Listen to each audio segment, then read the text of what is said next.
বন্ধুরা চলে এসেছি আবার একটা রেসিপি নিয়ে। তো এখানে দেখো লঙ্কা কুচি, পেঁয়াজ কুচি আর ধনেপাতা কুচি রেখেছি। আর এখানে দিয়ে দিচ্ছি স্বাদ মতো অল্প নুন।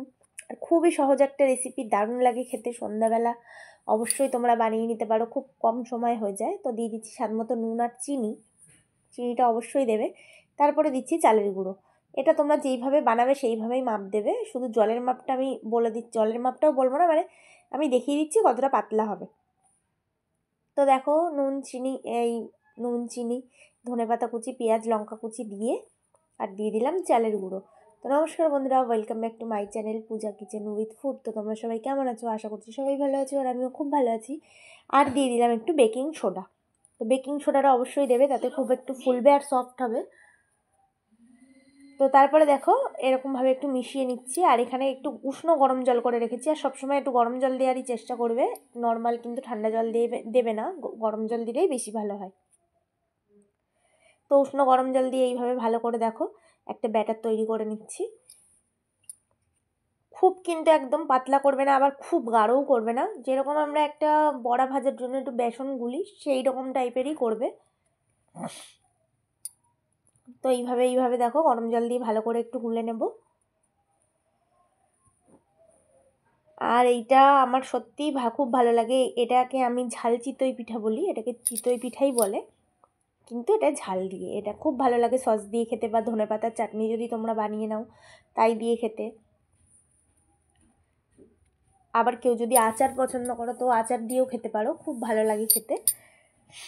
তো খুব ভালো করে দেখো এইভাবে ফেটিয়ে নিচ্ছি। জল লাগলে আরও দেবো, এখনও আমার মনে হচ্ছে আরেকটু জল লাগবে। তো আরেকটুখানি জল দিয়ে আমি পাতলা করে নিয়েছিলাম। আর এদিকে দেখো একটা ছাঁচ বসিয়ে নিয়েছি, এর মধ্যে তেল দিয়ে দিচ্ছি। তো তেল দিয়ে এবার একটু একটু করে ব্যাটার এর মধ্যে দিয়ে দেবো।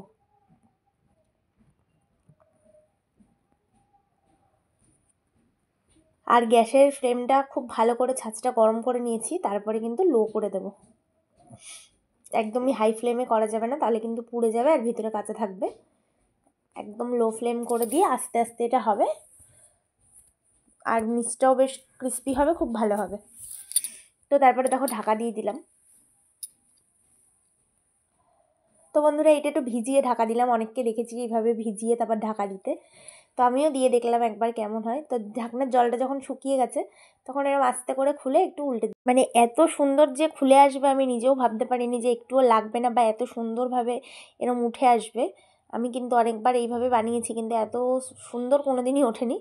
যাই হোক, একটুও দেখো লেগে যায়নি, খুব সুন্দরভাবে উঠে এসছে।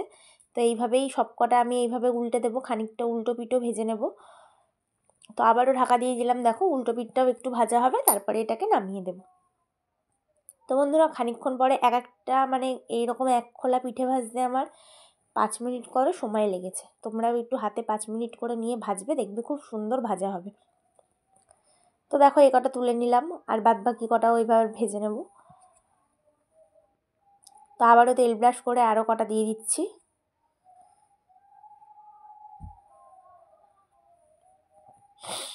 আর সন্ধ্যাবেলা এটা ঝাল ঝাল খেতে খুব ভালো লাগে, আমার তো বেশ ভালো লাগে। সব সময় দেখবে মিষ্টি পিঠে ভালো লাগে না, একটু ঝাল ঝাল মুখ বদলাতে বেশ ভালোই জিনিস, আর খুব অল্প সময় হয়ে যায়, আর ঘরে থাকা জিনিস দিয়েই তৈরি হয়ে যায়।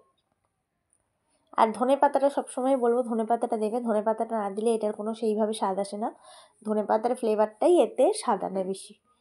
তো আবারও দেখো ঢাকা দিয়ে দিলাম, এবার ভিজাইনি এমনিই ঢাকা দিয়েছি। তো আবারও দেখো এই কটাও হয়ে গেছে, দেখেছো ফুলছে কত সুন্দর। যেহেতু একটুখানি বেকিং সোডা দিয়েছি তার জন্য এরকম ফুলছে, আর ভিতরটা বেশ ভালো স্পঞ্জি হবে তার জন্যই দিয়েছি। এই দেখো কত সুন্দর উল্টে যাচ্ছে। তো এইভাবে বানাবে বন্ধুরা, একটুও লেগেও যাবে না, কিচ্ছু হবে না। তো আবারও দেখো ঢাকা দিয়ে দিচ্ছি, আর দু পিঠটাই ভাজবে। তো দেখো দু পিঠটা ভাজলে দেখেছো পরের পিঠেরও কালারটা একটু চেঞ্জ হয়ে যাবে, বেশ ভালো লাগবে খেতে। তো আবারও কটা দেখাচ্ছি তোমাদের ভেজে, তারপর আর দেখাবো না, তারপর একবারে লাস্টে দেখাবো, কেন ভিডিও অনেক বড় হয়ে যায়।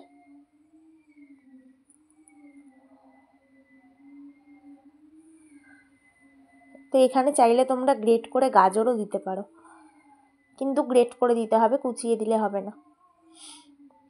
তো তো দেখো বন্ধুরা, আবারও এই 4টেও দিয়ে দিচ্ছি।